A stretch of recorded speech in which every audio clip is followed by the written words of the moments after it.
Hello, everyone. I'm Svetlana, and today we will discuss with David his health journey of healing autoimmune inflammatory spondyloarthropathy, right? Am I pronouncing Right. correct? Yeah, that's it. I'm very happy to meet you.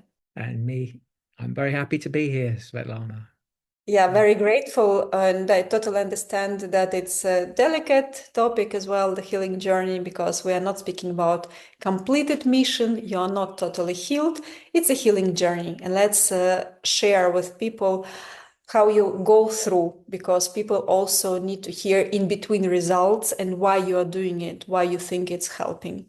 Let's start from the very beginning, but let us mention that now is February 2026, and we will see each other in March 2026, so in 1 month. Let's start from the very beginning. Tell us about your story. What happened? What initially happened in your health journey? What conditions did you have, and what recommendations did you receive from doctors? Yeah, so I suppose it was 2018. I just cycled across the south of France from the Atlantic to the Mediterranean. And then, as usual, I was going down the gym and everything, and I started feeling pains in the backs of my legs and in my shoulders. And I thought, that's strange. And when I went down to the gym, then afterwards it felt better. Then a little bit later, it started to feel worse again. And then it just slowly built up and built up and built up. And I thought, something's going on here. It feels a bit like arthritis or something like that. So I tried to treat myself with Chinese herbal medicine and things like that for a year and just basically ignored it, didn't tell anyone, as you do.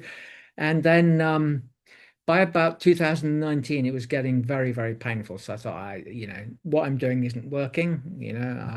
The practitioners I was going to see then, didn't really know. So I thought, well, I better go and get a diagnosis. So I went to see my doctor, and the doctor said, well, I don't know really what it is, but just take steroids for a month and see if it goes away. So I said, Immediately. yes, so I said, well, I want to know what's wrong with me. I don't want to just take steroids for a month. I want to know what's wrong. So, we need to get a diagnosis. He said, oh, well, if you want a diagnosis, then you have to get appointments to see people and blah, and it's going to take months and things like that. So I said, well, okay, well, let's do that then. And anyway, so the pain just got worse and worse through 2019 and Christmas. So that was Christmas 2019, and it got really, really very, very severe. But you haven't taken steroids. No, no, no, no, no. I didn't want to. What's the point to take it? I mean, steroids have got. I mean, I wanted to know. I wanted to fix it. I don't want to just take drugs and just don't know what's going on. And then if it doesn't fix it, then you've taken a month's worth of steroids, which is like not very good for you, is it? So anyway, yeah, it's funny when you go to the doctor like that. So anyway, so then I thought, well, I'll try and find out myself while I'm waiting. So I was trying to work out what was wrong with me. So one of my thoughts was I used to work abroad a lot in the jungle, like really in the jungle, like mosquitoes were like clouds and things like that, and parasites and water and everything like that. So I worked in all sorts of remote locations when I was in the oil industry. So I thought maybe I caught a parasite or something on, and now that I'm getting older, my immune system's not suppressing it, and it's come up. So I got an appointment with the tropical hospital in London, and went to see his specialist there, and he did all his tests, all his favorite tests. He said, "No, no, it's nothing like that. You better go and see someone else." So then I thought, well, maybe it's Lyme disease, because by now my neck was killing me. I had a headache. I had a low-grade fever. Everything was hurting a lot. It was very bad. So I thought maybe I've got Lyme disease. So I went to a specialist blood test that they do in Germany, in the Black Forest. They do sort of like loads of tests so that they give you a probability that you have Lyme or not. So then they said, no, you don't know. Probability is 90% that you don't have Lyme disease. So, and anyway, by now the appointment was coming up, because the doctor had referred me to a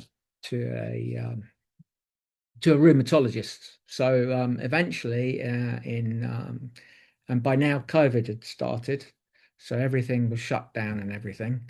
So anyway, I eventually went to see a rheumatologist, and initially he said I probably had a rare cancer of the kidneys or a tuberculosis of the spine, which is really quite pleasant, but we'll do an MRI. And anyway, so I had an MRI, and then that showed up that my spine was lit up all the way down my spine. All my, just about every single vertebra had edema and inflammation on it all the way down my spine. My costochondral joints and my ribs, my SI joints were all inflamed and had loads of edema and swelling in them. And by now my blood markers for inflammation were about 10 times over normal, and I was in absolute agony. So then the rheumatologist as well, so you have to take biologics. So I thought, I'm not sure about biologics. I'll have a think about it, and probably not. And anyway, so he said he gave me all the information on the biologics, and then I went back to see him, and I said, well, I'm not going to take the biologics. They've got, they're just suppressing your immune system. And by now, I'd looked on the website at the help group and everything, hoping to find someone that maybe had an answer. And oh, look, this is what I did, and I felt better. No one felt better for anything. And so I said, well, I'm not going to take the biologics. I want to do it my own way. And then he started saying things like, well, you're going to end up like stooped over with your spine fused together. You won't be able to move, and blah, blah, blah, blah, blah, and all this sort of stuff like that. And I said, well, how long will that take? And he said, well, it'll progress, but in 25 years. So I said, well, I'll be dead in 25 years. So if I have to at the last minute, I'll take the biologics. But if it's okay with you, I'd like to still come and see you, and maybe you can help me with doing tests and things to see if what I'm doing is helping. And so actually it was okay, because I was expecting him to tell me to, okay, if you don't want to do what I do, just go.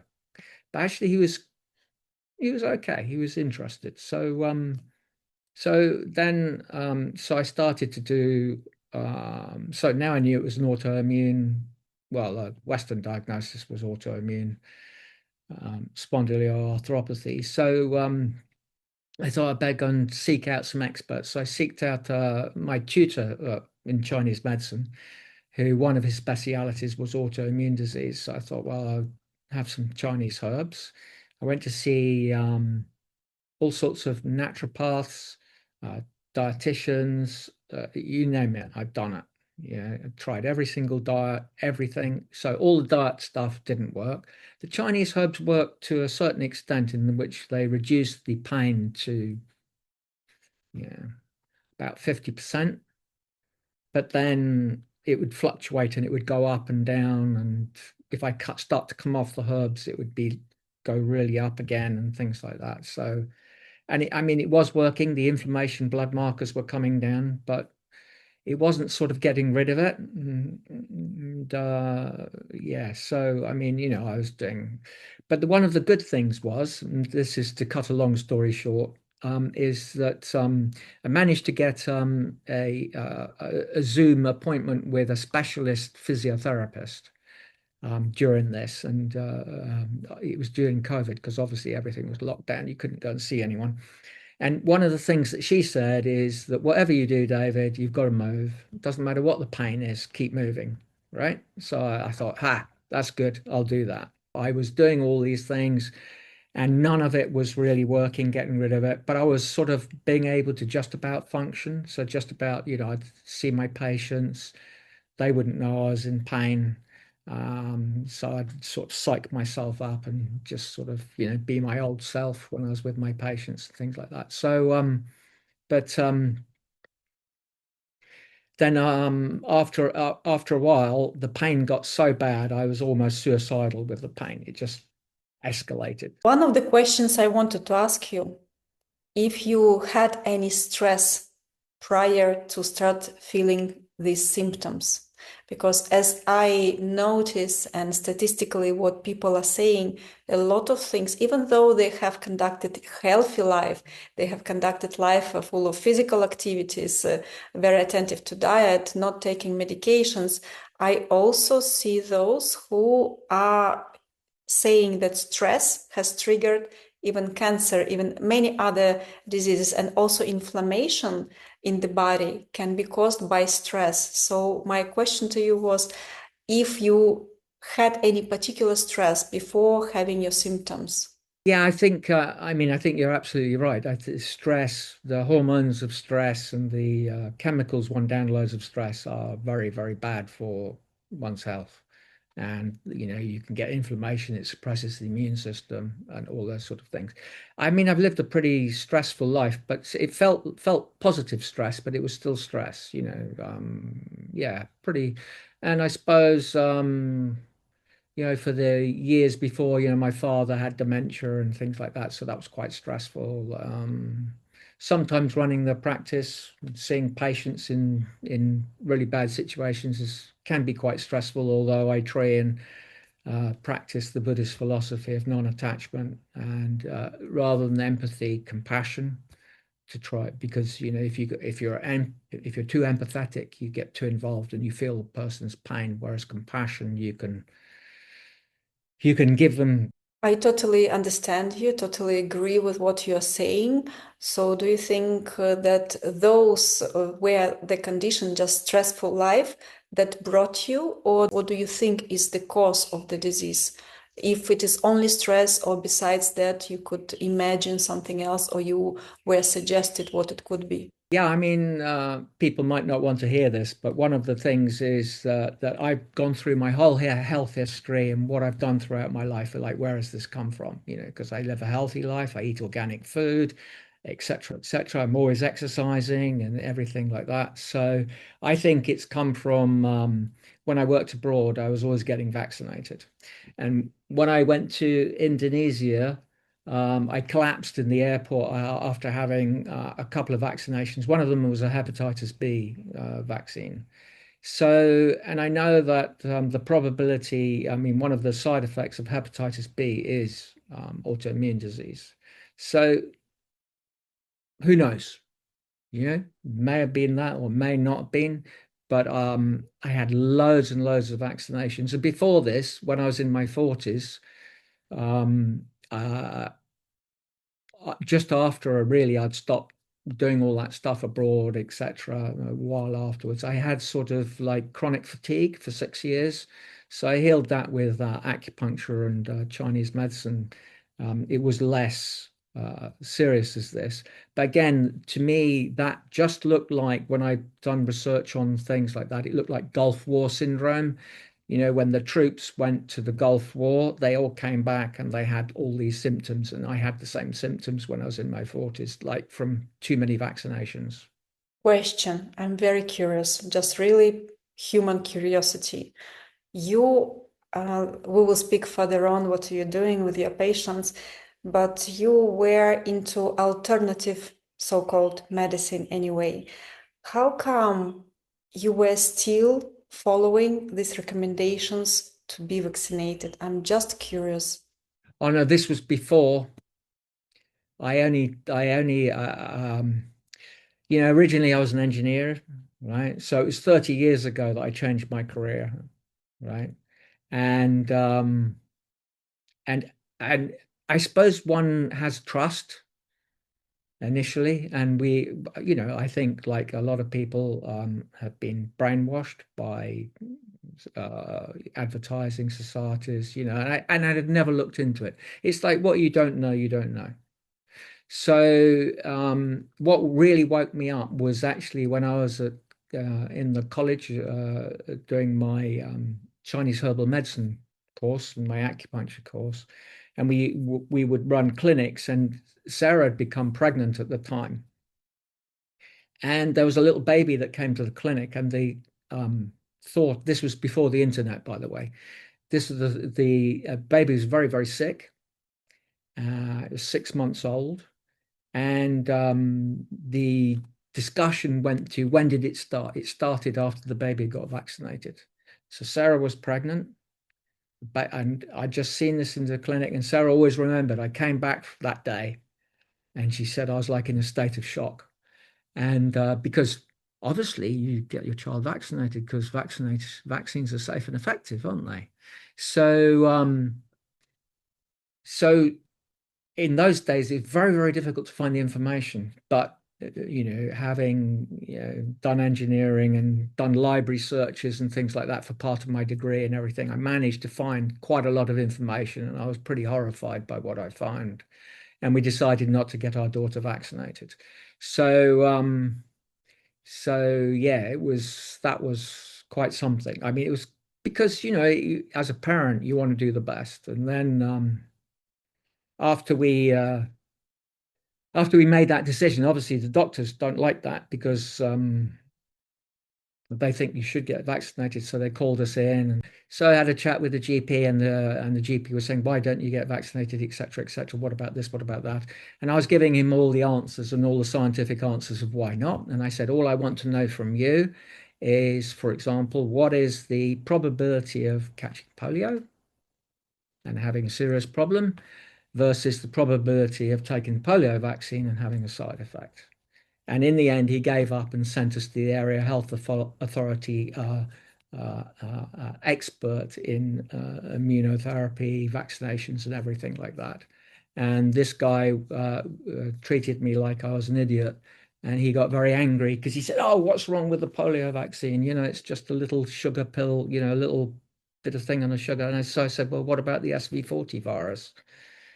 And then he started getting more and more frustrated. And he said, oh, well, we put antibiotics in the vaccine to get rid of all the bugs. And I was thinking, well, actually, antibiotics don't work against viruses. But anyway, so I said, well, it's a retrovirus, so antibiotics can't affect retroviruses anyway. And then he got very angry. And I said, all I want to know is, what are the probabilities of having a bad reaction to what the probabilities of having a bad reaction catching the disease in this country? And in my research shows the only people that get polio in the UK are from the vaccine. So, Just adding a small information about polio, that it was not part of this interview. Anyway, when I was studying also in India, I had a doctor, Indian doctor, who was giving lectures to us, and he was saying about polio that if in 2 weeks after you got polio, you are having acupuncture, you are healed.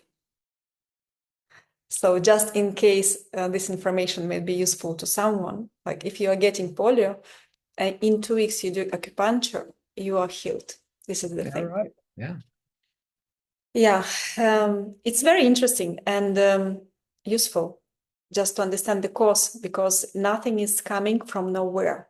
There is always a root of what has happened. You may connect things or you may not connect. And especially people who truly believed in Western medicine, they sometimes do not connect side effects, that even the starting point of different diseases, to what they have done, because they believe that they have done the best they could. So they don't want to connect, they don't want to agree that maybe they were wrong in deciding for that path. And so since you started, I imagine that you haven't done the shots from the recent disease as COVID. No. Okay, just to make sure that it didn't worsen your situation further on. Absolutely not. I mean, for me, when I saw that, I lost 50% of my patients because I felt I had to tell them all not to get it. And so obviously, because people were really, the marketing was so powerful. For me, it was marketing. I was, being an engineer and being a scientist as well as, well, you don't know, but I trained with a Buddhist monk for 18 years after I changed my path as well. So, I've got the sort of spiritual side, but a scientific side as well. So my scientific side was saying, where's the evidence that this vaccine works? And all I could find was marketing telling me it was 95 to 100% safe and effective. But I wanted to see the evidence. I wanted to see the clinical trials. I wanted to see why. Anyway, so that's another long story. I downloaded loads of information from the government statistics until they stopped allowing people to have it because it showed that it wasn't all it was said to be. So yeah, that's a whole nother story. I'm sure you don't want to go there with this Yeah, interview. I'm already pretty doubting this video to be still available on YouTube. I will take this risk because what we have said, it's very important to open eye to those who still are thinking in what government is suggesting. There are a lot of people who still believe that they have done the best, even though they have started to have cancer, some other diseases. I actually know these people still existing. I was thinking at one point that everyone understands already, but no. So the more information we provide, the better it is. I will take this risk to post it on YouTube, and then we will see what will happen. Yeah. Anyway, let's return to you. So this was important part of the foundation of starting point of your disease anyway. It's not that it came from nowhere. This is the most important idea I wanted to transmit as well. The problem with autoimmune disease is it remains quiescent for quite a long time, and then it comes and goes. And when I look back, I can see that I had back pain that was like really severe and just sort of out of the blue and shouldn't have been there. And I just thought, oh, I just hurt my back, and then it would go again. So that's what happens with autoimmune disease. And if actually, scientifically, if you look at, I mean, this is American statistics, and they've done blood samples of young people. 50% of young people have quiescent autoimmune problems with via their blood tests. Why is that? I mean, I don't know, correlation and causation, who knows? I mean, I'm not saying that it was the vaccines that did this to me, but that's something that I feel is a high possibility because I can't see any other reason. So when you already were diagnosed finally, because it's also important to know what you're fighting, what you are facing, what was your personalized treatment plan from doctors? Well, their treatment plan was to take biologics. And so biologics suppress your immune system. The side effects are you could get cancer, you could get this. And also, when I went online and I looked at the people that taking the biologics, the trouble with biologics, because it suppresses your immune system, if you get ill, you have to stop taking them. And what happens is when you stop taking them and you start taking them again, they don't work. So they have to give you another biologic, and then you run out of biologics, and then you've nowhere to go because you haven't done anything, and you've just you just suppress your immune system. So to me, and also when the when the um when the rheumatologist said to me, that's it, David, you're stuck with this for life, there's no cure. I I have loads of patients where consultants have said that to them, and the thing that I say to those patients is, has the consultant interviewed every single person on this planet who's had this disease? And then I shut my mouth and let them think about it. And then they go, probably not. So I said, so the consultant, he or she, is not sure, are they? Maybe people have been healed. So why not you?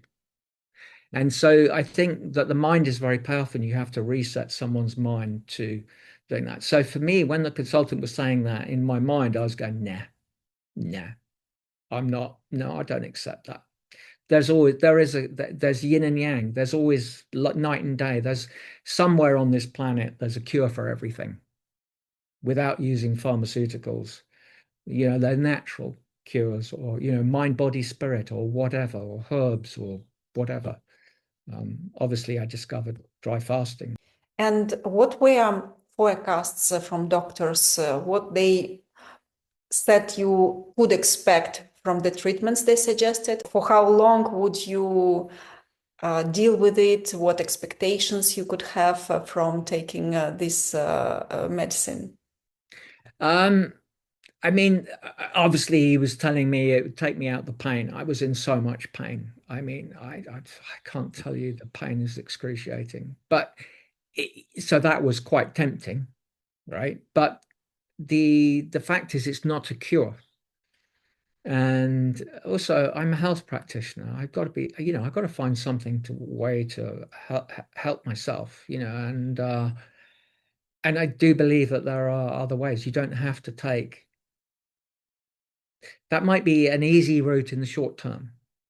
And as I said to him, look, if I can't find my way out of this, then maybe I'll take them for the last few years or something and just get out of pain. So you were expecting, even giving yourself even a thought to take for a few years before you die by the end of Yeah, it. if I couldn't find any way out, if I couldn't find any solution, if I ended up like I've tried everything and I've given up basically. And did you fast within your life, like water fast? Did you know about fasting in general? Yeah, I knew about fasting in general. I'd done some water fasts, but only short ones of 3 days and things like that. Um, And how did you discover dry fasting? well, how did I just, what I suppose what happened was, so fast forward, I've been trying all these things, hyperbaric oxygen therapy, Pilates, osteopathy, acupuncture, Chinese medicine, you name it, diets, everything, tried everything. So I was in a state whereby I was taking painkillers. I had some very powerful codeine. So if I had a flare up and I was taking something called a toricoxib, but I then weaned myself off that. I took it for a while and then I weaned myself. And then I was only taking it about once a month. I had a really bad flare up and once a month about, and then I'd just take a few of the drugs because that allowed me not to be stuck in a system whereby when you inject the biologics, they're in your system for 2 weeks, or I can't remember. I think it's every 2 weeks you have to inject them. So, if you take a painkiller like a toricoxib, it's processed in 24, 48 hours and then it's out your system. So that's good. So then I can keep trying all the other things. So what happened was, if you remember, I said that the physiotherapist said, just ignore the pain and carry on, right? Anyway, the fence blew down in the garden, so I thought the builder said it's too cold to come and fix it. This was in January 2025 last year. So I thought Mhm. I'd go and fix the fence, right? And then I must have done something. And Sarah came down to see me and bought me a cup of tea. And I said, I don't think I can walk back to the house. You better bring all my codeine and things like that. And they didn't work. I was in absolute agony all through January, all through February. I went to see my osteopath and he said, oh, why don't you try dry fasting? Your osteopath, wow. Yeah. So he said, oh, there's this book, Starving to Heal in Siberia. So I thought, well, what have I got to lose? I'm quite open-minded. So I read that book and I thought, well, that sounds pretty interesting. And then started to do a bit more research, and then read the 20 questions book with translated by the Italian lady of Dr. Filonov's protocols and things like that. And then I read the Phoenix Protocol by the NASA scientist. And then I thought, wow, this sounds quite interesting. And then I mentioned it to Sarah, and she found your website. She's quite good at that sort of thing. And then I saw that you had these things, and I thought, oh, I'd like looking, yeah. And by now it's February. 2025, I remember, right? Yeah, and it was all starting in March and things like that, and I didn't have very long, and I said to Sarah, I said, but by now, I mean, I was lying on my back most of the day in agony, awake all night in agony, incessant pain, nothing would stop it. I was in so much pain, it was just I could hardly walk. When I'd see some patients because you have to earn a living, and you also some patients needed to see me. Um, but I could stand up, I could walk a couple of paces, but I was in so much pain. I was in so much pain. It was like almost suicidal. I was almost thinking about taking the biologics by then. But anyway, so I said to Sarah, I think I'd like to do this. And I was expecting her to say, no, don't be crazy. And she said, no, sounds good. I said, well, the only thing is, I don't know how I'm going to get there. There's no way I can carry my bags. I can't walk. You're going to have to come with me and take my bags and dump me off there, and then you come back. And she agreed. And then I called you up, and you said you had one place left. But weren't you afraid since you had so short time to prepare? Yeah, you did 21-day program, but still your mind was not prepared for dry fasting. It's not only physical preparation, you also need for your mind to work it out because it's a fear. It's the main fear of all people in this world is to die, like starvation. How did you overcome this fear to have very short time for preparation for the retreat? Yeah, I mean, in the end, I had 16 days to prepare. I compressed the 21 days into 16 days because that's all I had before I came to see you. After, because I had to do the interview and everything, and then started and what have you. I no, I'm not. The thing is, I'm quite adventurous and things like that. I have quite an open mind. I wasn't at all afraid. I thought this is going to work. Um, yeah, I love the idea that it was your body and mind, spirit. For me, it really is a body, mind, spirit thing. And in the 21-day program, I think you do stress that, but I think a lot of people don't take that on board. It is your mind. Your mind is so powerful, and you need to be aware that.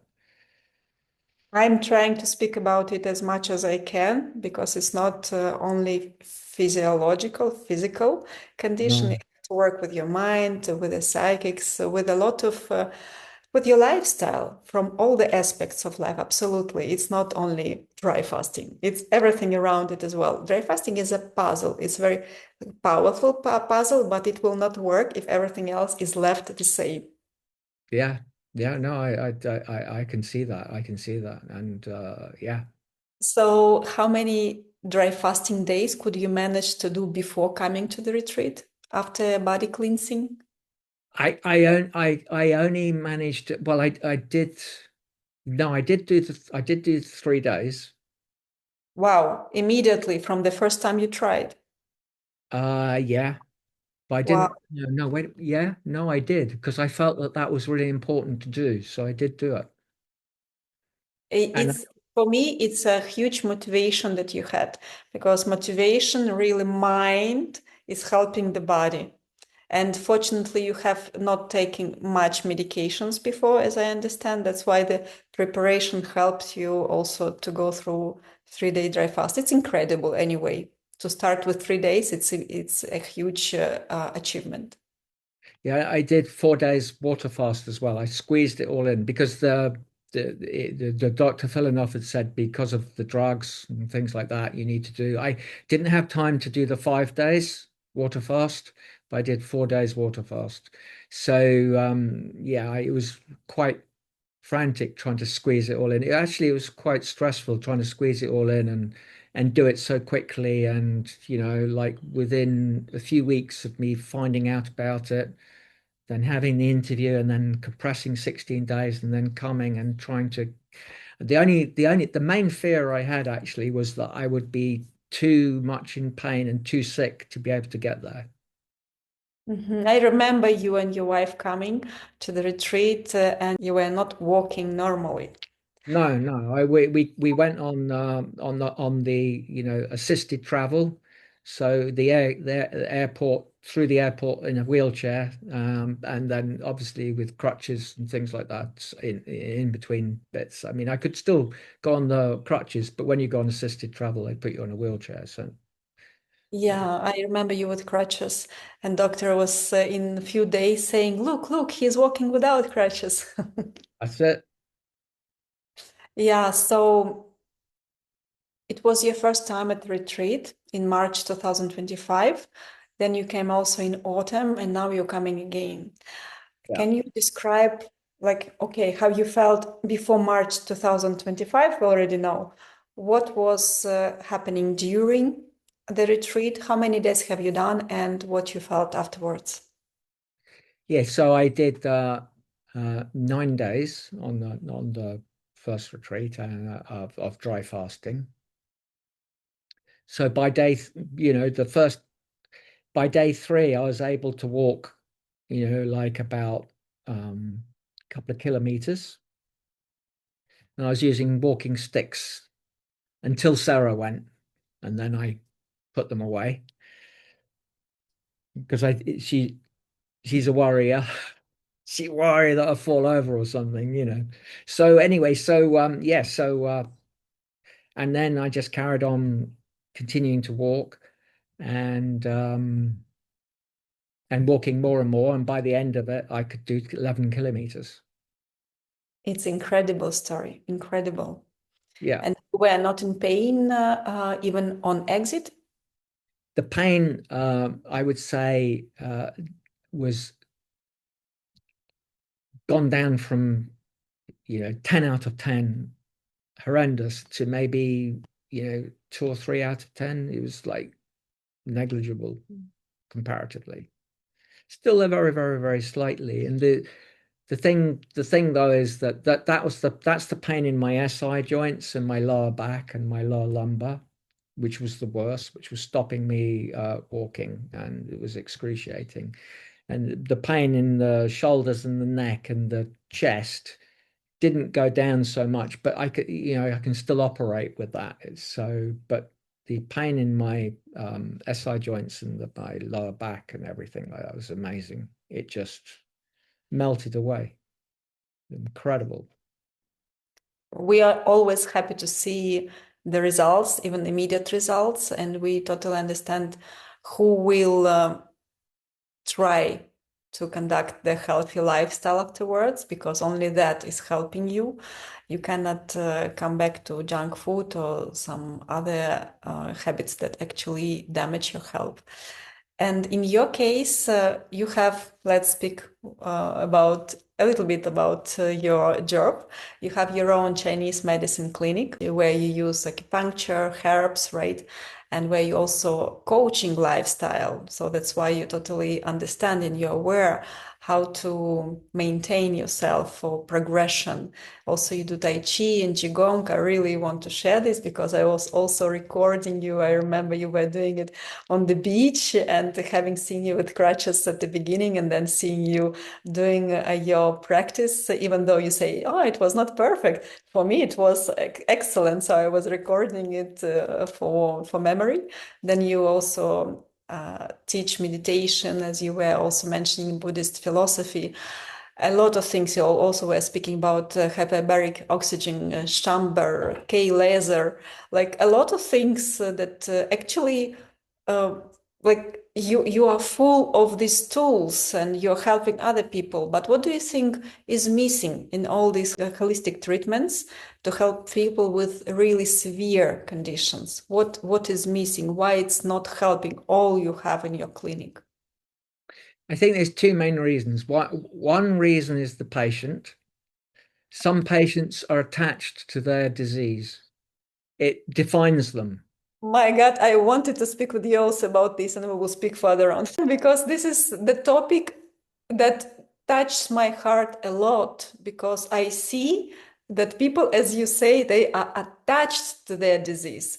And even though they do a lot of treatments, they come even to the retreats or they do many other things, then they complain didn't help.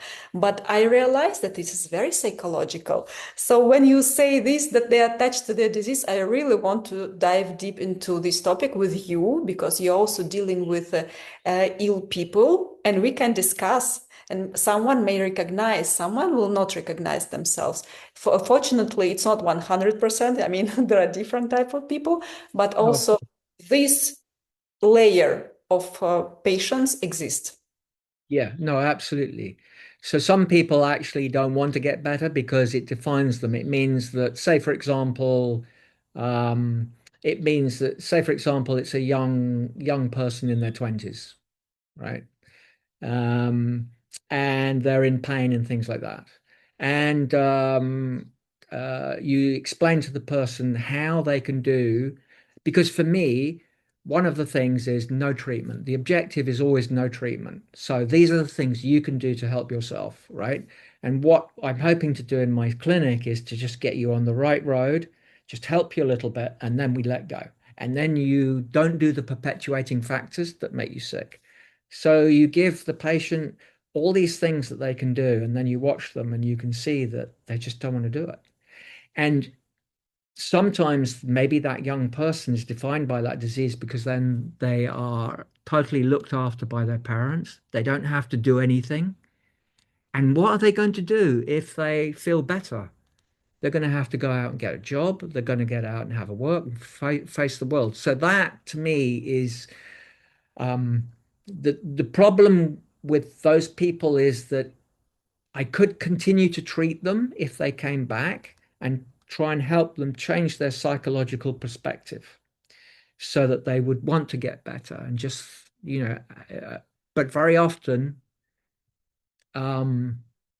they don't like being told how to fix themselves, and so they don't come back.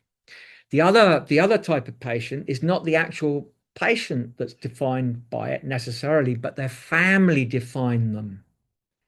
So, and usually, I'm not being sexist, but usually it's the woman, it's the wife, the mother, and she's feeling sick and everything like that. And she is just basically the family treat her like, I'm just exaggerating, treat her not how I would think that you should treat someone who's not well.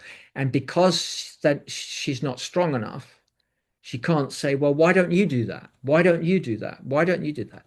And here, very, very often, actually, the person wants to get better. But as soon as they start to get better, you start getting family conflict. So there's that whole psychological paradigm. So those are the two type of people that are very, very difficult in the psychological realm.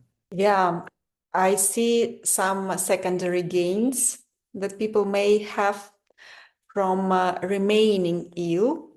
It's also about having attention, having love, because this Yeah. is the way to receive love for someone. It's about being financially more responsible for yourself. And this means changing life and changing life.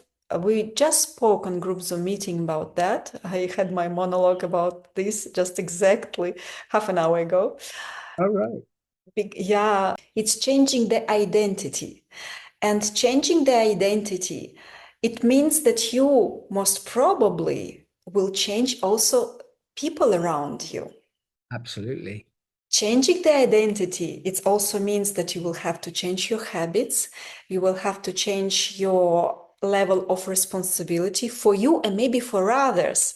And often I see these ladies, married ladies, for whom husbands are paying everything, they take care of kids, and being already healthy will not let them have the same type of attention as they have while they're ill.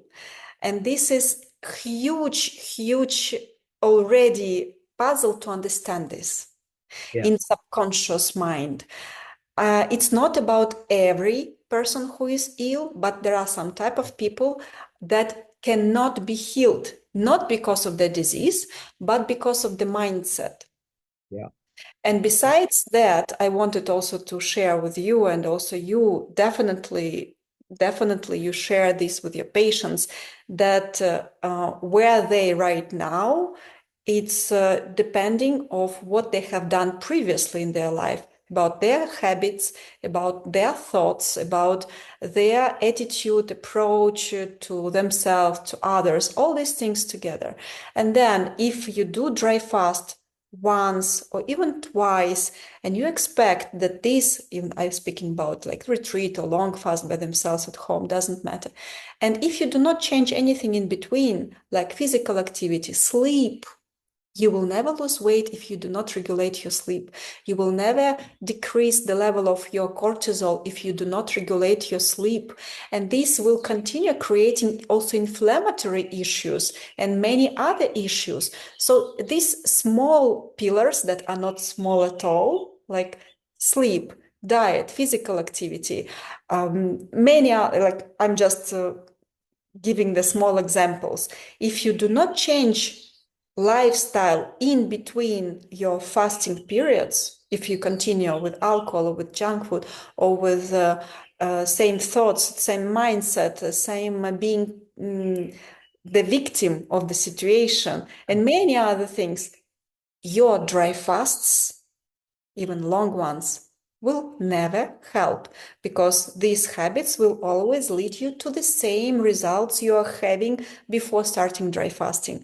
I continue saying that, like maybe I start saying that in every video to make sure people realize, because we are not promising dry fasting or retreat as a magic pill to heal everything. Dry fasting will heal you only if you insert this puzzle in your I totally understand it's difficult to change completely your life, but at least you have to be aware of it and start changing things, because you cannot change immediately everything on 180%. If you've been this, you cannot immediately turn, because your psychics will not accept all these changes together, and it always brings you back to where you've been. At least start step by step with small changes.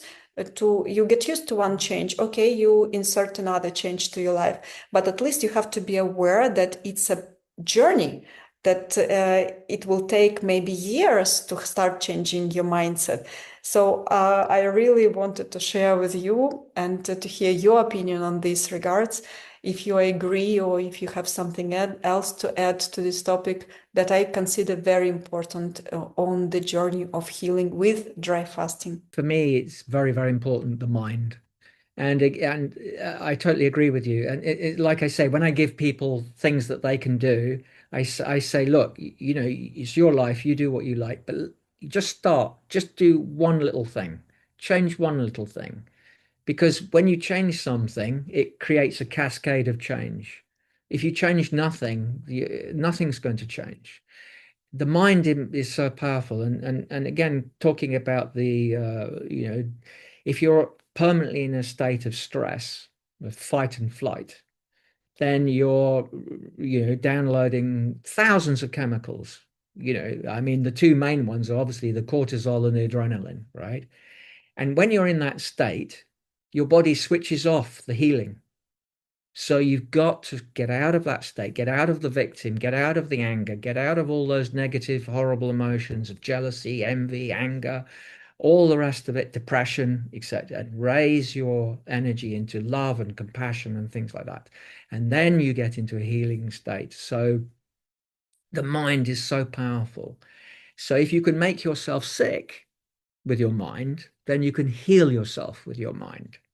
And so that's why I think, you know, in the 21-day protocol, I loved the fact, again, that's probably one of the reasons that I did it, was not only was it the physical side, the dry fasting, which is what I was expecting, but I was delighted to see all the stuff about, you know, meditating, yoga nidra, all these sort of things, and about the mind, about the free form writing, doing your gratitude journal, all those things.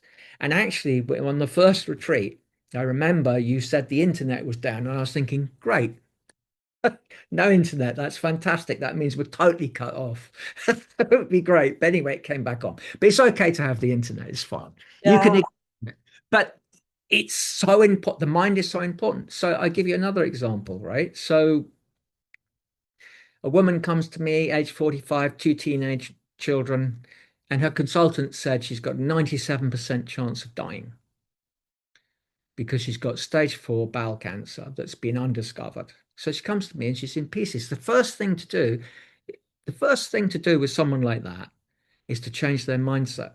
So they've been told the the consultant who she looks up to as this person who knows everything about cancer has told her that within 6 months she's going to be dead at a 97% chance.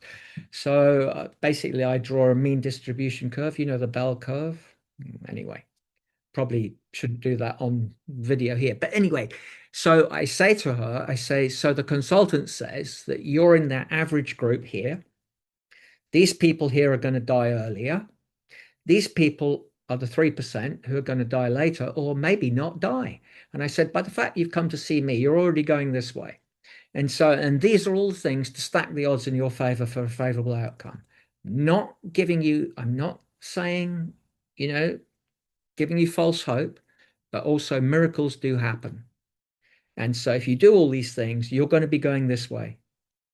And so that's the thing. You have to set the mind first before you start the treatments. And then you do the treatments, and then you do the acupuncture, the herbs, and the support, and all that sort of thing. Then their mind feels that they have a possibility that they might not die. And that's what you want. Because if they believe they're going to die, they will die.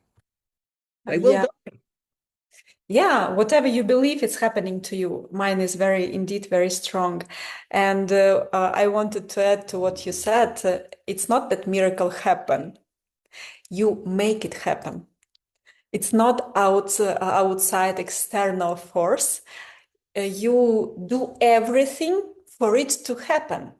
If you will not do everything you can for it to happen, from where it will happen? Yeah, no, but what you're doing is you're stacking the odds in the favor for what feels like a miracle to happen. Usually, when people have miracles, they have done so much to get there. Yeah. And about also 21-day program that we have on our website. Recently, I added also additional meditation. So updated to make it more complicated by timing. Of course, it's someone will do, someone will not, but it was updated. We updated it current, like throughout these 4 years. I was constantly updating, and that's why it's almost finished product. I think so, even though it's already helping a lot of people right now at this moment. And you're an example also, you know, you're a great example. I wanted to ask you about exit protocol. Did you feel well when you were on the retreat while exiting by Dr. Filonov's exit protocol? Did you follow what was recommended when you were back home? And do you think this is something that you would stick to, or you have changed something? What are your thoughts on regards the exit protocol of Dr. Filonov? I'm not an expert in dry fasting. Dr. Filonov is, and I think if you're going to, if you're going to go and see someone like that and they suggest things, I think it seems crazy to me that you don't do them. It's just like, oh, well, I've got this idea. Yeah, I mean, maybe Okay. some people wouldn't follow it, but why wouldn't you follow it?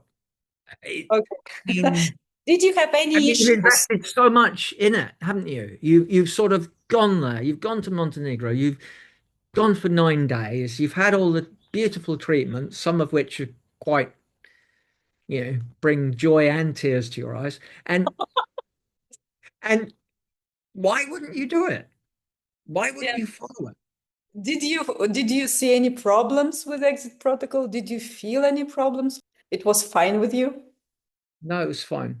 I mean, the first time that I left, I think I caught something on the plane, so I had a respiratory infection. So I had to then go into another 4-day dry fast, which didn't actually clear it. But anyway, I asked in the last time I was there, I asked Dr. Filonov, and he said the trouble is that with all the man-made stuff, you have to keep going until it goes. So I didn't give it long enough because I understood 4 days, and then I mean, I was feeling pretty crap. I tell you, whoops, to tell you the truth, after because I'd just come back after the 9-day fast, and then I was ill, and then another 4-day fast. But yeah, you follow the protocol. Why wouldn't you follow the protocols?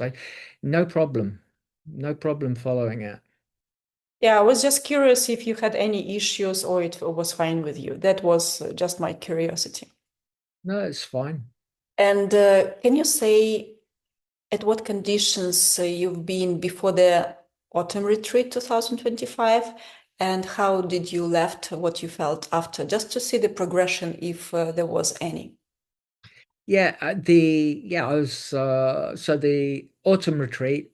Um, I was really geared up for it. Unfortunately, my mum died halfway through, so I think that sort of like discombobulated me a little bit. So, but I mean, I think after the retreat, it was not like the first one where, because the first one I was in so much pain I couldn't walk, and then I was in virtually no pain and I could walk, right? So the second one, more hoping that I would get rid of the pain in my neck and my chest and a little bit of my left shoulder, things like that. But that didn't really shift it. But I always remember what Dr. Filonov said about the fact that sometimes when you go on a retreat, your body is doing its priorities. So it may be a priority that you don't know. So maybe I have something else going on that needed fixing first, and this was a low priority because I mean I can still function. So, low priority. So it didn't have the same, I didn't feel like wow after the second one, but I was thinking, yeah. I mean, the thing is, I did the 9 days. I definitely felt the heat of the second crisis. So I'm sure that everything was going well, did well. All the treatments were great. So I think, you know what? Maybe it's just fixed something I didn't know about. I know that, because otherwise I'm sure it would have done something for the rest of me. So we'll see what happens on the next one. Yeah, it's going by layers. So we really sometimes do not know what is healing right now. And considering Exactly. how many injections, I'm trying to use as less as possible the strong words. So the I injection. had loads of them, loads and loads and loads of, I worked abroad all over. I was always getting jabbed. This is a huge overload of toxicity and chemicals to your liver that is filtered, we all know. And definitely the inflammation starts many years before the disease is being more evident for us. Maybe with the first retreat, you managed to function after that. And with the second retreat, like body finally had the time to get deeper and to go to the sources of all these problems. Absolutely. I mean, yeah, that's what I think because I mean, people might call me an anti-vaxxer, but I bet you've had more vaccinations than most people that call me an anti-vaxxer. So, I think it's crazy, isn't it? That they call people anti-vaxxers who've been highly vaccinated, but then just have the side effects from them and think, hey, hang on a minute, this isn't quite right. Maybe they're not so safe and effective. So, hey ho, there we go. That's the life we live in, the world we live in, isn't it? Yeah, it's crazy, crazy life, Isn't it but crazy? we have this, it's a level of the game. On which level you are right now, we have to deal with it, you know. Absolutely. Um, you mentioned the treatments, and I want to go into this direction. Though those are holistic body treatments that we offer on the retreats, where you cry and smile. Yeah, that's it. But do you think those treatments had an impact on your conditions? Or do you think that dry fasting alone itself is sufficient and holistic approach with the body treatments, it's just optional? No, I think the treatments are absolutely fantastic. I mean, I remember the first dry fast, right? So and the first treatment I had was the visceral massage. And after that, I tell you, it felt like a lot of pressure had been taken off my spine. I felt like I could move a lot more and the pain reduced, and I felt like I had more energy. So that was I was like, whoa, how can you do that? Just massaging my internal organs. It's just absolutely incredible. And I felt like I could walk much better after that. So I think the treatments are just fantastic. Yeah, they're great. I love them. Even the Yeah, beast. the bees. Have you experienced also leeches? Yeah. Leech is great. Yeah. I totally agree because myself, I also fast. Usually, when I'm fasting, long fasting, I'm trying to get all these treatments to reset my body. Absolutely. Yeah. And did you experience flare-ups on exit from a long fast? So, because sometimes we hear that symptoms are back. Do you think that this depends on the disease or it depends on the lifestyle that you continue to conduct after exit from dry fast? What is your experience? No, I didn't really have any uh, flare-ups. I mean, that was in my mind. I had a little bit of fear that it would just all come back, but it didn't. So I tried to let that go. And again, when I was on the fast, right? Um, for me, again, coming back to the mind, body, spirit side of it, right? I wasn't watching films, videos, anything like that. I was walking as much as I could and also thinking that in this present moment, I am healing. The past is gone, the future hasn't arrived. I'm in this present. The only time that things can change are in the present moment. The past is gone. I was trying to be in that present moment and thinking I am healing. And I used to scream when I walked down the beach in the evening when no one was there. I'm healing. I'd write it in the sand in the beach. I am healing. You've got to really believe that your future self. I remember when I was there, and some people were talking to me, and they were saying, "Oh, well, but Sarah's gone. How are you going to get home?" I said, "I'm going to be healed." Yeah, she came only for 2 days to bring you, and then she went Yeah. home.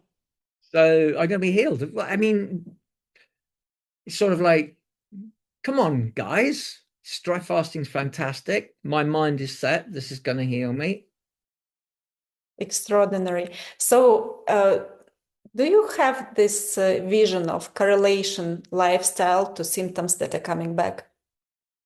Well, for me, the symptoms haven't really come back. The symptoms haven't totally gone yet. In terms of, I say, on my chest, costochondral, and my neck. Um, I mean, my lifestyle's pretty good. Um, I suppose there's always things that you could do more. I mean, I did I did the 7 day fast, in in the exit period, and did all the exit stuff. I fast every week on Mondays, 36 hours, one full day from Sunday to Tuesday, breakfast type or brunch. So um, I just think that I think I've got so much poison in me from when I was young, that I've got a little way to go yet, but um, I've seen really good progress so far, and and why not? Why not? Why shouldn't I can actually visualize myself being totally healed. You will be. Like with your mindset, with your motivation, with your love for life and for these philosophic ideas, I'm pretty sure you will be. There is no chance that you will not be. Yeah, well, that's what I'm telling myself, so because the mind is very powerful, and you have to get into that space. Yes. And yeah, I mean, I was very lucky to have met a Buddhist monk and I trained with 18 years, and he came from 3 generations of healers, and so I learned a lot of Buddhist philosophy, meditation, Tai Chi, Qigong, and all that sort of thing, and also how to treat patients. And he was always going on about the mind, and always. All great gurus starting with the mind. Yeah, of course. So, the mind is just so, but, and I think, the thing is, the more I learn about the human body and mind, the more I realize the less I know. And We know nothing, and Western medicine and Western science just scratching the surface. And one of the things I love actually, just over the last maybe 20 years, there's the you know the quantum physics, for example. There's a Buddhist monk called Matthew Ricard who used to be a molecular biologist, and then he went to Tibet for 30 years and became a Buddhist monk. And when he's been back to the West, he's sort of done loads of tests in terms of they've done continual MRI scans of his brain while he's meditating and things like that, just to show how powerful the mind is, and also genetic expression from how your mind, you can express your genes. So why can't you express the genes to make proteins? Genes make proteins, proteins then go into your body. So if you can make the right proteins to heal yourself, your internal body has its own medicine. It can fix itself. It's got everything it needs. I mean, obviously, good to have a bit of help from outside, but I think most of it's going to come from inside. And I love that because it means we don't have to rely on outside stuff. I mean, every so often we need to do something, like take some herbs, have some acupuncture, maybe, you have a little bit of, but just to get you back on track. Dry fasting. I don't intend to dry fast for the rest of my life in terms of long fast twice a year, but I need to do it to get me on track. The mind and body healing itself, yes. And about genes, let's also, since you're also a practitioner and you work with people, do you believe in genetics? Like people often try to discharge the responsibility on genetics, but genes, as you were saying, they are a consequence of your habits. Absolutely. So if you were transmitted by your grandmother to the mother and to yourself certain type of habits, it's not genetics, it's habits. You just have, being aware of it, you just have to start changing these habits to change your genetics. That's it. That's it.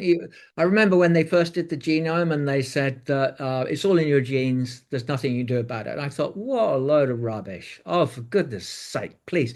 And I really, really disliked the fact that they said that, because then people saying, oh, well, it's in my genes. There's nothing I can do about it. But then they discovered epigenetics. Well, there you go. It's just as you said. It's your habits that, and that's called epigenetics, which then means that expresses the genes. So if your habits are good habits, you will express good genes. If you're continually in fight and flight and depressed and down and a victim and all the rest of it, and I'm never going to get better and all the rest of it, and you're stressed, you're in that stressed fight or flight state, and you're never going to express any good genes to heal yourself, because when you're in fight or flight, you're in survival mode, and in survival mode means that you're shutting down everything else. I mean, they've even done experiments with people where they've caused lesions on people's arms, and they've had a group of people that are depressed and a group of people that are happy. The difference in healing of 40% in terms of time. So it just goes to show that it's how you express your genes that counts. So it doesn't matter what genes you have. We all have genes, but it's what your habits and the epigenetics of the expression of the genes that counts. And so therefore you have to change your habits so you express good genes so you can heal yourself. It's like you have your basic settings, but it depends on you. Will you use them or you will change? And like this, your genetics will be different for your future generations. Yeah, absolutely. Yeah. Basically the human body is just absolutely remarkable. And we are made of proteins, and genes make proteins. And it's how you express those genes depends on which proteins you make. So you can make good proteins which heal you, or proteins which don't heal you. Exactly. Your choice. Thank you so much for these thoughts, because it's very important to start thinking this way before you start doing something for your healing journey. like start thinking this way, it's already a huge change in your mindset and in your health already. What about weight? Was the weight a concern for you during your fasts and now? No, not worried about it at all. Because you are quite thin. You are not worried? No. How many kilos did you lose? Do you remember how many kilos you were before long fast and how many kilos did you lose? Probably I was about 82 kilos, and I went down to just below 60 kilos. And then you regained quite quickly back, right? Yeah, yeah. I mean, it takes a bit of time, but it's fine. Yeah, it's not a problem. And does the body weight influence fasting experience? What do you think about it? I don't know. I can't speak for other people. So the second fast, I was a lot lighter than the first fast because I was never sort of like overweight, but the second time I went, because I'd been doing the weekly dry fasts as well, I didn't really get back to my previous weight. And also because I was lying on my back and in pain, I wasn't really doing anything. So probably I'd put on a little bit of weight before I went to that first dry fast. So it was really good to get rid of it, I tell you. So yeah, I don't think well, there wasn't a problem for me. I felt fine with it. And as a man, I understand that health is always the priority, but still, any issues with muscles? Did you lose a lot of muscles? How is the condition of your muscles right now after all these fasts? Yeah, I think I've got a way to go to get some, but again, before this all started in 2018, I was cycling across the south of France, going to the gym and doing all sorts of stuff, right? So I was quite strong. So I've lost a lot of that. It's a bit unfair to talk about the dry fast in isolation because I wasn't like I was normally before I started the dry fast. So my future self, I can visualize that being, strong again, even though that I'm now in my 70s. So yeah, I think I will, well, not I think, I know I'm going to get strong again and build the muscle back up. But, slowly, slowly, slowly. And as Dr. Filonov says, train your stem cells when you've finished your thing, gently, gently, gently. So this time, hopefully, well, we'll see what happens, but I'm hoping that everything else inside has been fixed, that needs fixing. So the next stage will be the shoulder, the neck, and the top back. So I'll be able to do much more exercise and stuff like that. But I mean, I've still got the chainsaw out, cutting logs and things like that. So, And if not everyone, but a lot of fasting experts or retreats, I'm hearing very often about it, are suggesting to lay in the bed while you are fasting. Do you think it's making the difference walking instead of laying in the bed? Someone is saying it is saving your energy. What do you think about that? I think you should go for a walk. I mean, come on, go for a walk in the beautiful sunshine or in the rain. It doesn't matter. You're going for a walk in nature. I mean, we're so lucky in Montenegro because you have the sea, you have the sort of the water coming from the mountains creating those big pools. So you have like dragonflies, you have bats, you have birds, you have you have the wind, you have the sun. You need to move. Well, personally, I, I think the worst thing you could do is stay in bed. I mean, if you want to lose some muscles, just stay in bed. Exactly. And it's not saving your energy at all. Like by walking, you recreate the energy, definitely. Yeah, well, you have to keep your chi moving, don't you? Yeah. You know, Yeah. keep the flow of your energy through your body, and yeah, and you need the muscles contracting and keeping the lymph flow, so you're nourishing with whatever nourishment you've got left after 9 days dry fasting. You need to keep moving. I think you need to keep moving personally, but but everyone, I'm not saying that, some people, if they're feeling terrible and they need to lie in bed, I'm not saying that. I'm saying for me, it was fine. Walking 10 kilometers a day, from day one last time, no problem. I loved it. It's a great spirit in you speaking about it. And you know what I wanted also to touch, which topic it's about vitamins, supplements. Did you check for minerals and vitamins deficiencies before beginning your long fast for the first time? And did you feel the need to address this before starting or after a long fast? So before the fast, no, I didn't check any vitamin levels or anything like that. And after the dry fast, I don't take any just in case Dr. Filonov found out. No, I'm just joking, because I know how he hates the vitamins and supplements. But so no, what I'm doing now is just relying. I March the, when was it? March the 8th. I think it was March the 8th, 2020. Yeah, March the 8th, 2025 was the last painkiller and the last supplement I ever took. Mm-hmm. But did you check yourself after the retreat, after No, first, second one? no. Why? I felt okay. I felt better. So if I checked myself, I'd probably be better. But having said that, I went to see the rheumatologist in August, so after the first dry fast, right?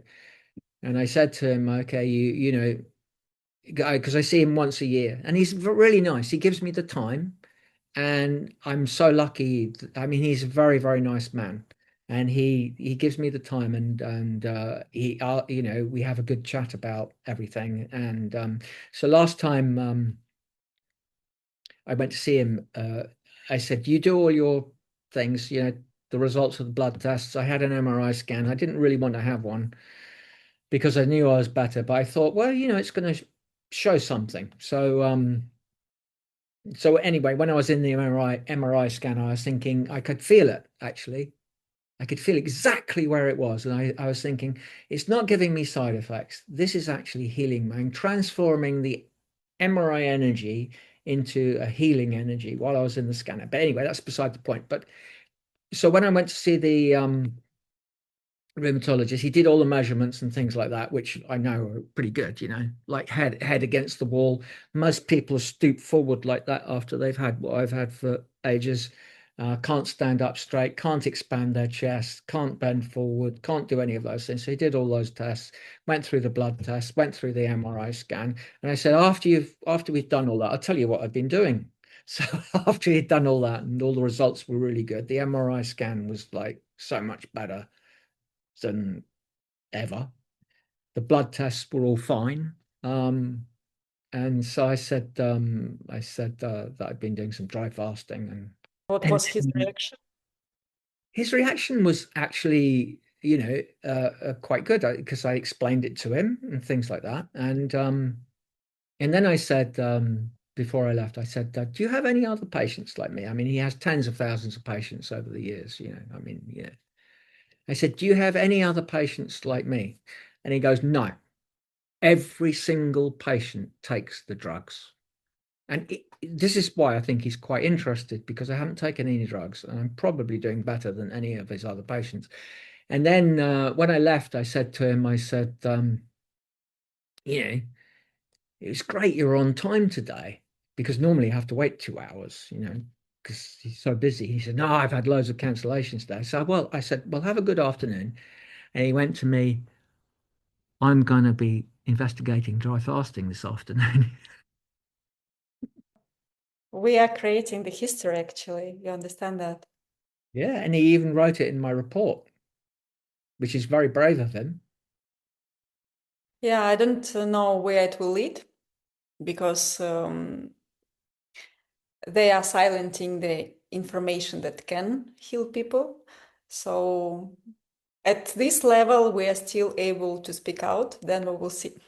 And what I wanted to ask you, it's your opinion about synthetic hormones or all these supplements, even though you're not taking, because I hear from online experts that they recommend synthetic hormones, calling them natural. They are synthetic. Even if you call them natural, they do not become natural that way. And they recommend after dry fasting as a missing link of dry fasting, synthetic hormones or synthetic supplements. What do you think about that? Well, let's start with when I have women that come to my practice who are taking synthetic hormones, I just explain why are you doing that, how long you're going to take them for, how much does it cost, why, blah, blah, blah, blah, blah, blah, blah. And then I suggest that they just come off them. And what I do is generally I give them some herbs to help them come off them, right? I'm just thinking of a patient that I saw this morning who's been off them for a while, and she is the best she's ever felt. So I don't know. I mean, I'm not against people taking drugs, supplements. It's everyone's choice. But going back to our earlier conversations, I think that the body is pretty divine. It knows what it needs. It can make things itself. It's got its own internal pharmacy, and providing you give it everything it needs in terms of diet and everything like that. It's not to say that sometimes you might need to take supplements. I'm not against supplements. I'm not against anyone, if that's the way they want to go, people can do what they like. But for me, at the moment, I tried loads and loads of supplements when I was sick, and they didn't make any difference to me at all. So I'm now, over the last year since I've started the dry fast, I'm changing my thinking on all this sort of thing. And I've always felt that, in terms of the treatments I give people, you need to the objective is always that I don't treat you for very long, that we get you on the right track and you're here, you're off on your own. I'm not sure about supplements. Some people may need them. Maybe they're not eating properly, or maybe their diet is not correct, or whatever. Yeah, this is the most important thing. The diet, a lifestyle, as we were saying as well, like sleep and physical activity. If you think that a missing link, it's a synthetic product, whatever you call it, hormones, vitamin supplements, maybe you are not changing your lifestyle. It's like taking anyway the magic pills.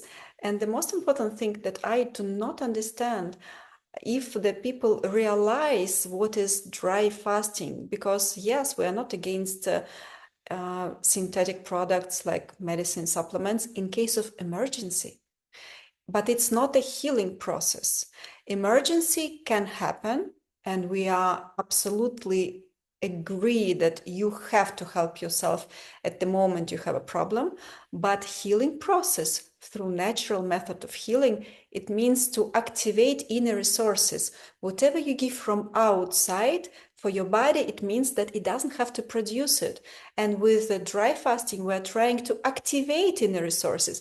And I'm curious, those people who call themselves online experts and telling that missing link is something synthetic, do they really understand the process of dry fasting, or they are incentivized by someone to discredit dry fasting?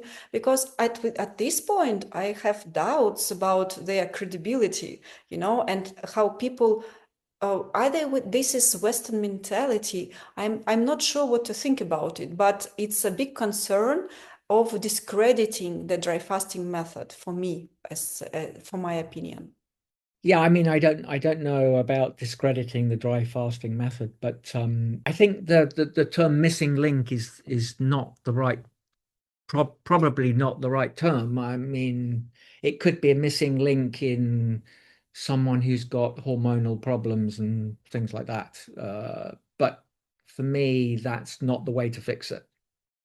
Because what happens when you start taking those things is then you're taking them forever. It's a bit like, pharmaceuticals, isn't it? Get you on statins forever, or get you on this drug forever, and et cetera, et cetera, et cetera. And again, it comes back to it's so good to to believe in yourself, to believe in your mind and your body and your spirit, that you have everything you need, providing you look after it. It's I don't know. I'm just curious. I'm sharing not only with you, I'm sharing with everyone else who will be watching this, my concern that I really understand that it's not only about for how long will you take it, right? You may take everything. Like now, a lot of people I see creatine, but no one thinks about side effects of all these synthetic products on a short or long run, because it's not something that will just be eliminated by your body if it's in excess. For example, it may be more than it's needed for your body, but it's not that it will be just eliminated by your body. All these synthetic products create side effects, like, for example, vitamin C is creating as well thrombosis, and we can go on and on with all the supplements. I receive also from patients the descriptions of all these even proteins that they were taking, the synthetic ones. It's called natural, but all the processes that are made to create these natural proteins are always synthetic, so they cannot be called natural. They are all synthetic. And I received the big list of side effects that person got from even these proteins. I'm not speaking about the synthetic hormones that you may take for a certain period of time, as I think, just to help yourself if you have an emergency. But then you don't know where it will lead you, to which additional diseases it will lead you. You really don't know. So it's a huge topic also that can be opened, and it's always there online, definitely. People have to think about whatever you buy synthetic, even if it is called natural, it's still synthetic. You have to be aware that it may lead to side effects. At one point, at least read what side effects it can have, read, and don't be surprised further on in years and months if you will have any issues. At least you will have the correlation from where it started. I just wanted to share because what is happening online, I understand that this is the mentality that people live with. I mean, the point of the dry fast is to clear your body and to reset it. So if you, to me, I mean, correct me if I'm wrong. And so then you're rebuilding your body, right? So you want to rebuild your body with totally natural food. You don't want to have anything while you're rebuilding. Maybe later if you were lacking because you've overworked or you're not eating properly. I mean, I'm not. You should, but sometimes these things happen, or you've got a digestive system that's not absorbing the right minerals and nutrients, or your diet is such that you feel that you have to follow such a certain diet and you need to have extra, whatever. But in terms of dry fasting, you're resetting your body, and when you rebuild it, you're rebuilding it to make it more, like perfect. You're trying to make it into better than it was, so it's functioning better than it was. So give it a chance to function better than it was before you introduce anything else, if that's what you feel you absolutely have to do. But maybe you don't need to, and so don't. Your stem cells and when you're rebuilding, you're using all the good food from the re-feeding protocols, and doing a bit of exercise and just rebuilding. So make sure that everything you put in your body, nothing is synthetic, basically. That would be my opinion. Absolutely, because we are daily exposed to pollution. We are daily poisoned by other means, even without knowing that. So it's already a huge overload for our body and for our liver. And of course, people who are very sensitive or cleaned are managing to feel it quicker than other people, because if you're over poisoned, another poison doesn't make you the difference, much difference, at least if you do not react immediately. So we are already overloaded already, and to give it additional overload, it's up to you. But of course, it's also will be not only your responsibility, but the consequences, they will be only yours. Yeah. I think it's important to share what's going on and what we think, and what not only about the journey of healing, but what's about the mindset that go along with your healing journey, you know. And what is the best advice you can give to someone who just discovered dry fasting and watching with the big eyes, thinking 9 days is just impossible? It's not for me, or it's not for my relative who decided to do it. What would you suggest? Well, I suggest that don't Google it. I suggest that they go to your website. I suggest that they actually ask someone who's done it or knows about it and gives them an honest opinion of what it's about. Because as I say, I told a couple of my friends that I'd just done this 9-day dry fast, and they'd talked to one friend in America, has kidney problems, and he spoke to his nephrologist, and he said to his nephrologist, my friend had just done this 9-day dry fast and walked 10 kilometers a day, and he said, no, impossible. He said his organs would go into total shutdown after 3 days, and then he'd die. And so my friend was looking at his nephrologist, who's known for a long time because he's had a kidney transplant. He said, sort of thinking, are you saying that I'm lying? It's like, huh? No, my friend just did that. He's still alive, you know. And another friend of mine who lives in Spain, talking to a pharmacist, and the same reaction. Nope, 3 days and you'd be dead. So don't I would say don't go on to Google. Don't ask people who don't know anything about it. Ask people who've done it. Or maybe read those books, maybe read although you have to sort of read them with a very, very open mind, like the Starving to Heal in Siberia, and the Filonov 20 questions, and even the NASA guys Phoenix protocol. I still, even though that was scientific, it wasn't quite dry fasting, but it still gives you different perspectives of it, and he's not sort of dissing it. He's saying it's the only way we could get to Mars is to dry fast. It rebuilds your DNA, and your stem cells rebuild you because you're going to be bombarded with so much. So, so read those three, but I mean, there's not much information on it. Go to your website, read all the stuff on your website, ask people, maybe look at some of these videos that you do, some of the testimonials, and just believe that you're going to heal yourself, and do it properly. Do the 21-day protocol. Do it properly. Don't cheat. Do the refeeding properly. Do it properly. Get results.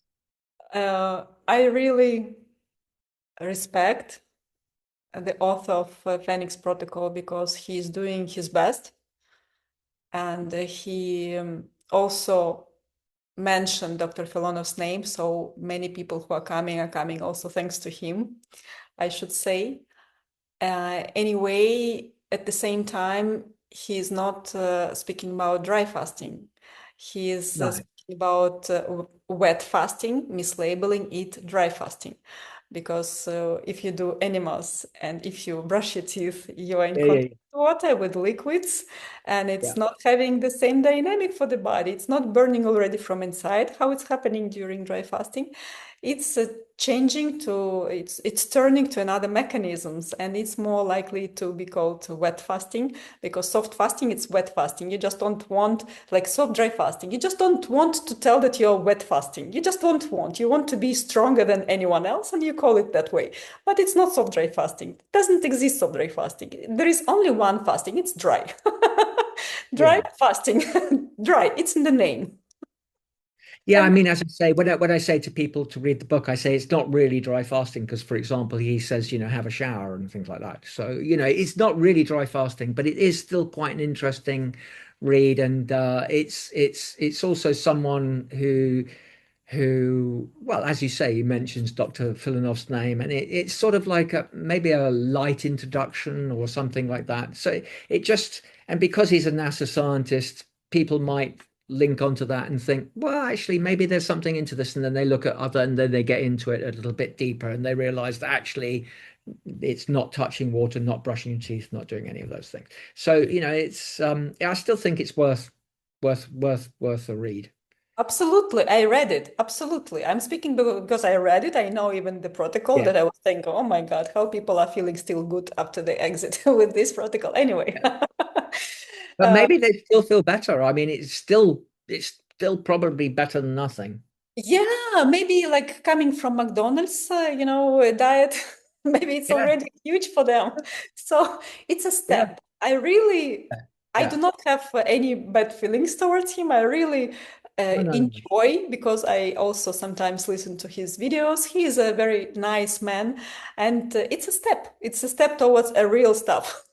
Yeah, yeah, And I yeah, also understand why, because I know Russian books and I know how they were written, and I see where the information is confusing. I see why he transmitted this information, calling it soft, dry, fast. I just see it in the Russian books because they were written a long time ago, very, this way, more or less, not very strict information. So I'm trying now to update the Russian version, knowing the mindset, knowing how people are translating things because they are very literal. Because doctors sometimes saying things, and then I'm not translator. I'm interpreting, knowing what he's saying, knowing how people will understand it. So I'm interpreting my way.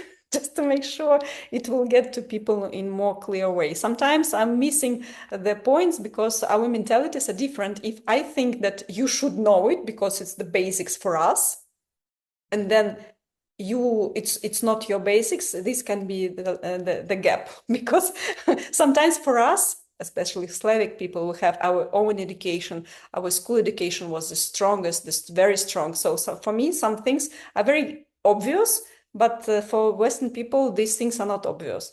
So sometimes this can be missing. And same with the books, doctor was writing without thinking how literally people can start taking these words.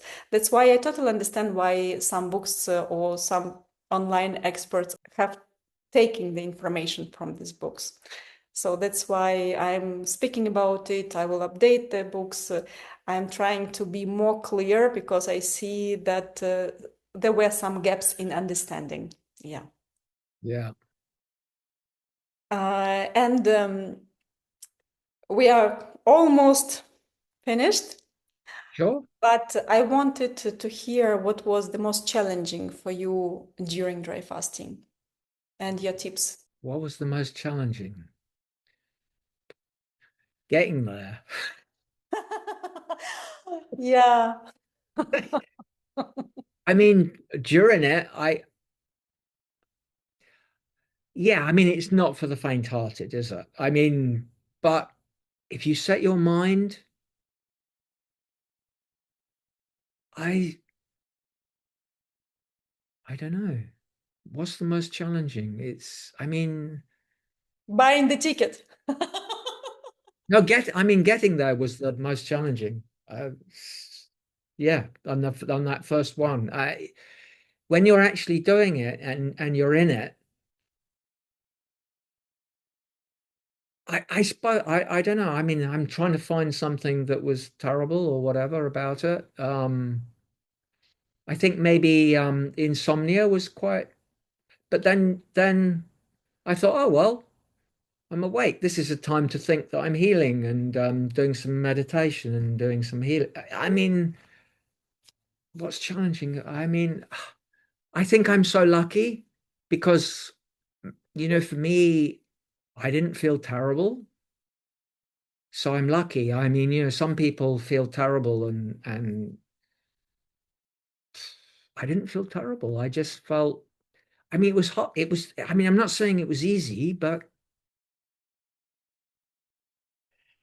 nowhere near as hard as lying on your backs, almost wanting to commit suicide with the pain. So really, compared to that, I mean, if ever I felt a little bit like, oh, this is a bit difficult, I just think, well, Just think how you were a few days ago. It's that just put it into insignificance. So I can imagine that if you don't maybe if you don't have a real focus, a real will, a real reason, a real motivation, a real maybe it would be more difficult. I could, I could see that if someone felt perfectly healthy and they were full of the joys of life, well, why would they come and put themselves through that? I can see that, and they'd probably find it really hard because they think, well, actually, I prefer to be sunning myself on the beach, drinking a beer or something, whatever. So, but for me, it was, it was difficult, but it wasn't. Mm, I don't know what was the most difficult. I don't know. I think there was one massage where I actually did scream, but that was only momentary. So no, yeah, no, it was fine. That's fine. It's curious what you have said about motivation as well, because sometimes I'm hearing from people when they're getting to a very challenging point, like day 6, 7, 8, I hear in a different ways, but the idea is actually my health conditions were not so severe. Actually, my health conditions were not so bad, so I can exit even earlier. It's their mind that is tricking them so hard. And where I've been before, it's not so bad. So, motivation, it's the huge trigger that can lead you ahead. Yeah, and also I'm pretty stubborn, and I don't, I think I just don't give up. I mean, I read the books. You have to go through the two crises. So if you haven't gone through the second crisis, why waste your time doing it? You can't give up before the second crisis. Well, you can. I'm not saying to people who are feeling so terrible that they, you know, as I say, I'm lucky. I didn't really feel that it was so terrible.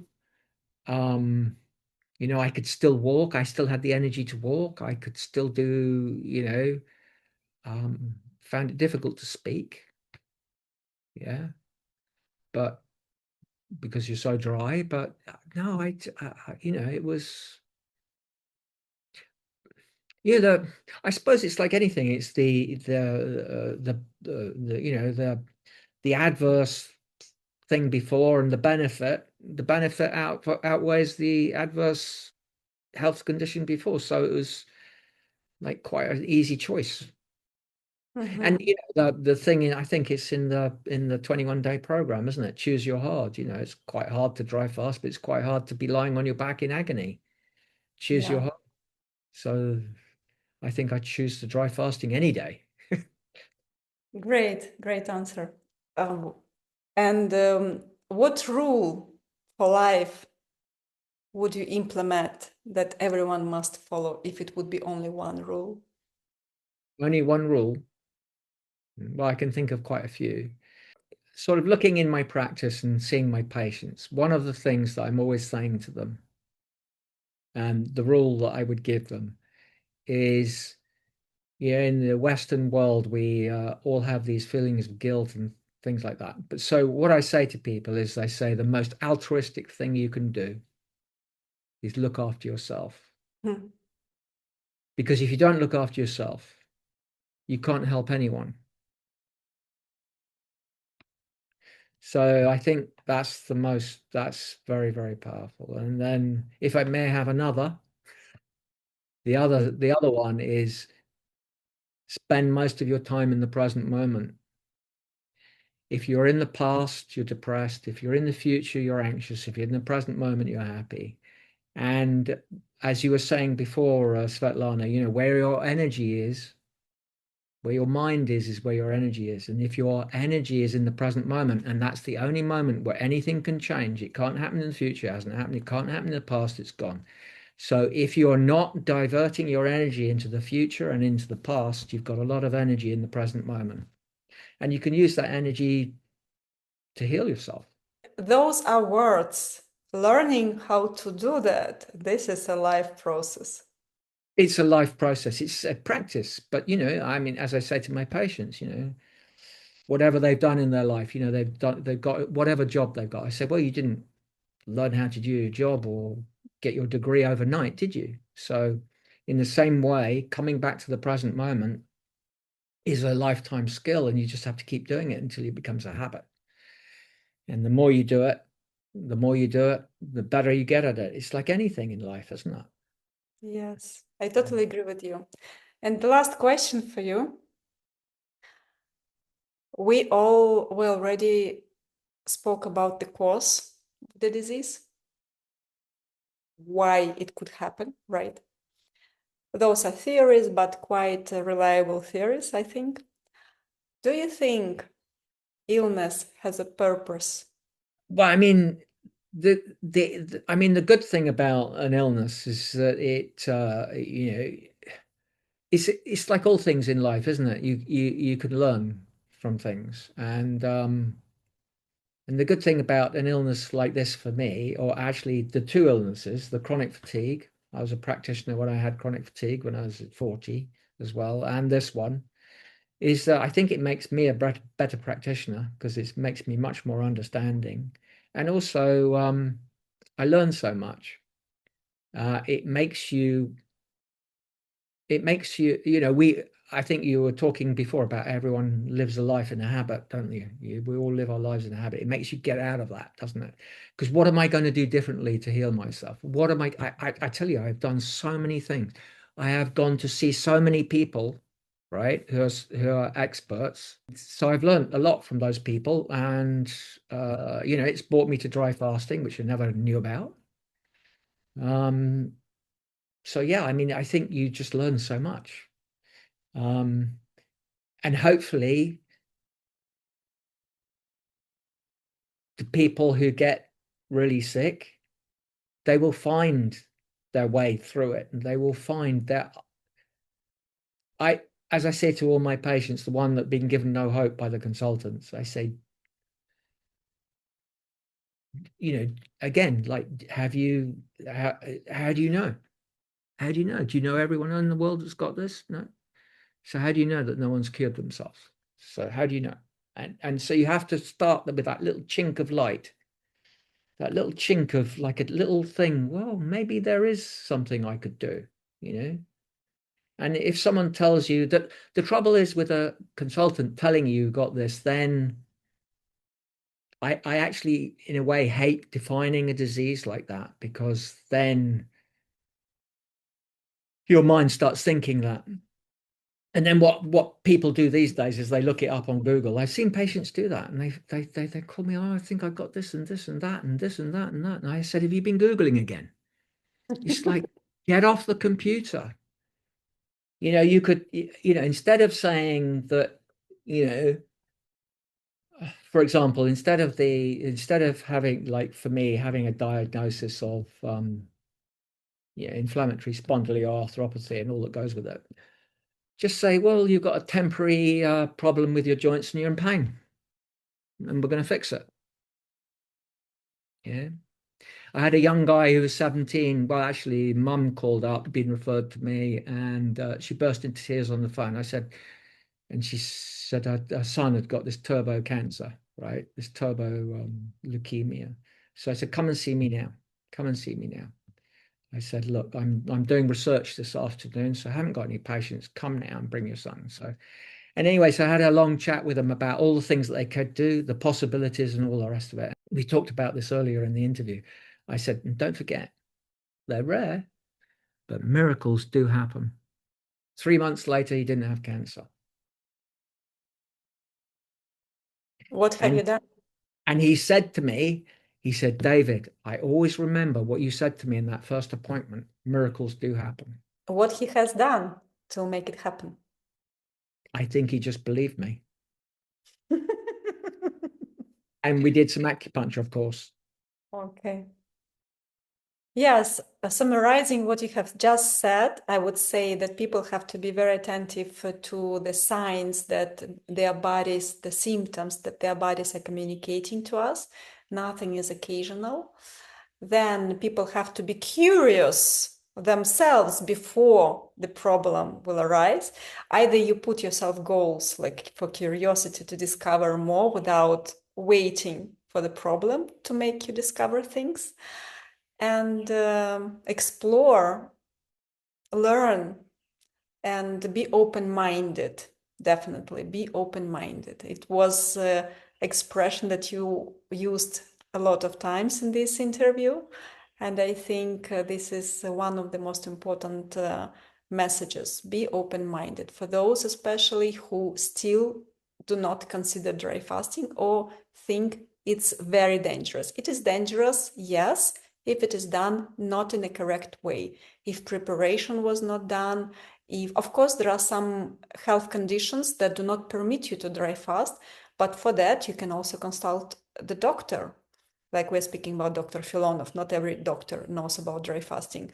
Consult it and be sure that dry fasting it's a way. If not, you will be told, no, you cannot. Absolutely. Thank you for this conversation. Do you have anything else to add to what was said before, to what we shared? Yeah, just a couple of things that I say to my patients that may be helpful to people is, as I say, I trained with Master Tong for 18 years, and I went to every single one of his retreats and every single one of his training sessions for 8 years. And after 8 years, he put his arm around me at a retreat and he goes, David, you're serious. See, no one has gone to every single retreat and every single thing. And then he really started to train me. So he would give me things like, and a couple of things that I say to my patients that really stick in my head. The first thing is that what I say to people is thoughts don't exist. He goes, David. I say, okay, yes, Master Tong. What now? And he goes, thoughts don't exist. And my engineering mind goes, well, depending on the research paper you read, we have about 60 to 90,000 thoughts a day. Okay. And then he says, unless you pay attention to them. And then he says, so be careful what you pay attention to. And this is what I say to my patients. You wake up in the morning and go, oh my gosh, I got this, I got that. I say, well, you just let that thought go, like a bird flying through the bright blue sky, leaving no trace, and wait for the next thought. Oh no, I don't want that one. Because your thoughts become your reality for the day. So be careful what you pay attention to. We're human. We can't stop the thoughts coming up, but we have a mind, and then we can decide whether we want that thought to become our reality for the day or not. And the other thing, same with emotions. We're human. We can't stop an emotion coming up. So, someone does something to you and you feel angry. Well, are you going to be angry for the rest of the day or are you going to let it go? You have a mind. You can just let it go. You're human. You can't stop the emotion coming up immediately, but then you can decide what you want to do with it. And, if you practice those things, then you can become a much calmer person. And as we've talked about quite a lot in this interview, that when you're in fight or flight and you're downloading the corticosteroids, you're not in healing mode. So you need to use these techniques to get out of that fight or flight into the healing mode. And so absolutely, so those things. And then, we talked about people who live in the present moment are happy. And so those are the sort of things to apply in everyday life if you can, that will help you to just be generally happier and not get so depressed or down about things if you can control your mind. And exterior circumstances are either favorable or unfavorable. It's how you react to them that counts. So those sort of things really, I think really help people if they can apply that, because we all suffer from all this stuff coming to us, and we have to I mean, you talk a lot about discernment. I think whereby you have to decide and have a discernment about what you're allowing into your mental state. And it's not easy. I'm not perfect. But I learned a lot from Master Tong. He was a great guy. So I'm so blessed to have met him.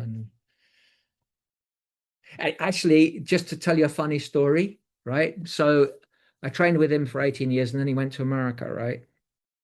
And when I got this and I was in my depths of despair and in so much pain, I called him up in America, right? I said, Master Tong, I've got this. I'm in so much pain. I've got this blah, blah, blah, blah. You know, inflammatory spondyloarthropathy. What should I do? And he just burst out laughing, right? And he said, David, he said, you know everything. I've taught you everything. You know what to do. And then he changed the subject.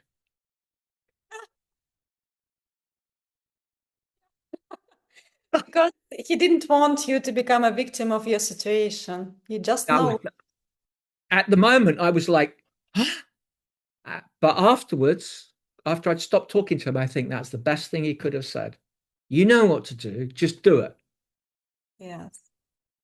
And one Thank of you. the other things he said where you really annoyed me because sometimes you want to feel sorry for yourself. He says, David, feeling sorry for yourself is self-indulgent. You know, sometimes you want to feel sorry for yourself, don't you? Oh, everything's gone. Oh, I can't do that anymore because I hear his voice going, that's being self-indulgent. Great. It was very deep conversation with you. Thank you so much. I hope information that we shared here will be helpful for someone. I And hope so. definitely, I'm very happy to see you again in a few weeks. Yeah, And looking forward to it.